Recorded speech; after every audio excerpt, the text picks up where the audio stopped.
TV ప్రేక్షకులను ఉర్రూతలూగిస్తోన్న show big boss. ఒకప్పుడు కేవలం సీరియల్ సినిమాలు మాత్రమే చూసేవాళ్ళు ఇప్పుడు ప్రతిరోజు బిగ్ బాస్ షో చూడకుండా నిద్రపోవడం లేదు. బయట ప్రపంచంతో సంబంధం లేకుండా కొందరు వ్యక్తులు ఒకే గదిలో ఉంటే వారి హావభావాలు ఎలా ఉంటాయో బిగ్ బాస్ ద్వారా తెలుసుకోవాలని చాలా మంది ఉత్సాహం చూపిస్తారు. అయితే ఈ హావభావాలు ఒక్కోసారి పరిమితి మించి గొడవలకు దారితీస్తాయి.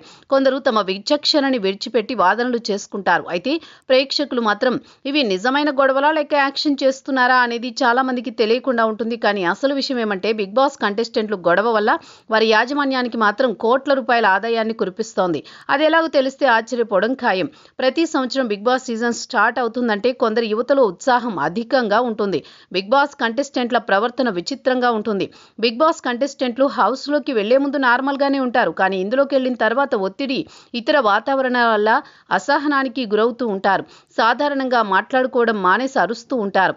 ఒకేసారి నవ్వుతూ ఉంటారు. ఒకేసారి ప్రేమలు కురిపిస్తూ ఉంటారు. మరికొన్నిసార్లు పర్సనల్ విషయాలు చెబుతూ ఎమోషన్ కు ఫీల్ అవుతారు. కానీ వీటన్నిటికంటే గొడవల వల్ల బిగ్ బాస్ యాజమాన్యానికి అధిక ఆదాయం వస్తుందన్న విషయం చాలా మందికి తెలియదు.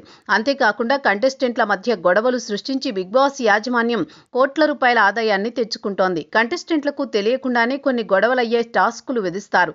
ఈ టాస్కులతో వారి గొడవ అవుతుంది. బిగ్ బాస్ 13 సీజన్లలో అలీ మియా, సిద్ధార్థ శుక్లా మధ్య గొడవ జరిగింది. అయితే ఈ గొడవకు ముందు కలర్స్ టీవీ టీఆర్పీ రేటింగ్ 65 లక్షల వరకు ఉండేది. కానీ తర్వాత 1 కోటికి పైగా పెరిగింది. దీంతో యాడ్స్ రేటింగ్ పెరిగి విపరీతమైన ఆదాయం వచ్చింది. అంతేకాకుండా కలర్స్ టీవీకి కొత్త కాంట్రాక్టులు కూడా ఏర్పడ్డాయి. అంటే బిగ్ బాస్ సీజన్లో కంటెస్టెంట్ల మధ్య కావాలని గొడవలు సృష్టించి ఆ గొడవల ద్వారా అధిక ఆదాయాన్ని పొందుతున్నారు. కానీ ఈ విషయం మాత్రం కంటెస్టెంట్లకు తెలియదు. వారికి ఇచ్చే ఆదాయంతో వారు ఎంతో సంతృప్తి చెందుతున్నారు. అయితే వారి ఎమోషన్తో బిగ్ బాస్ యాజమాన్యం కోట్ల రూపాయల వరకు ఆదాయాన్ని పొందుతుంది. ప్రేక్షకులు సైతం దీనిని ఒక ఎంటర్టైన్మెంట్ గానే చూస్తున్నారే తప్ప దీని వెనుక ఎంత బిజినెస్ జరుగుతుందో చాలా మందికి తెలియదు.